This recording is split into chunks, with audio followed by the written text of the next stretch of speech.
বারী সিদ্দিকী, এক অমর কণ্ঠস্বরের গল্প। বাংলা লোকসঙ্গীতের আকাশে এক উজ্জ্বল নক্ষত্র বারী সিদ্দিকী। তার কণ্ঠে বাংলার মাটি, নদী আর মানুষের আত্মার কথা ধ্বনিত হতো।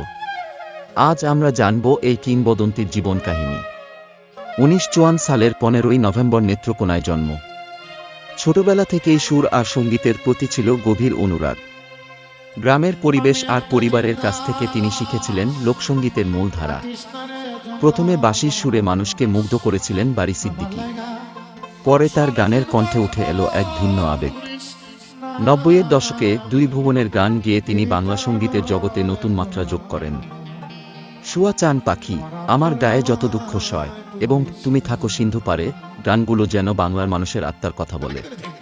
তার গান ছিল শুধু সুর নয়, ছিল জীবনের গল্প।